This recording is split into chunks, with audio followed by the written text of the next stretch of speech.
வணக்கம். இந்த மெய்யெழுத்துக்கள் நான் சொன்னேன் தானே, இக்கு சிட்டு துப்பித் எங்க மென் ஈரில் ஏன்னா அதை ஏரில் வளல கசட்டை தவறோம் இங்கே நம்மனான்ட்டு நாங்கள் சொல்கிறோம்.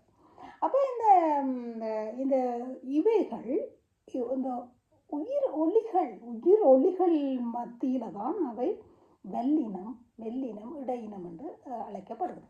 இந்த மெல்லினம் என்றால் அதுக்கு ஒரு இருக்குது. இப்போ இக்கண்டா சுவாச பையிலிருந்து வர்ற அந்த காட்டை அந்த பேச்சு உறுப்புலக முற்றக தடை செய்துதான் அது திடீரென வெளியிடும். ஒரு வெட்டிப்பொலியோட ஒரு வெட்டிப்பொலி. அப்போ அதை கவனித்து கொள்ளுங்கோ. அது நான் அப்படித்தான் என்று சொல்லுவாங்க. என்ன அந்த வெட்டிப்பொலிகள் அந்த திடீரென வாய்வழியாக முற்றாக தட்டை செய்வதற்கா இப்போ இந்த வர்றது.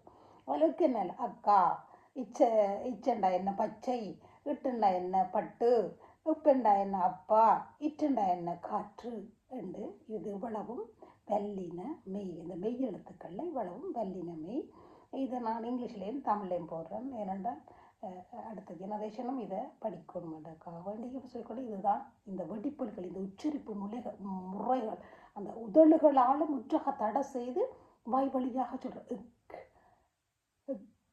அப்படி இது அதை அந்த ஒலிப்பு முறைகளை மறக்காதீங்க. அதான் முக்கியம். நன்றி.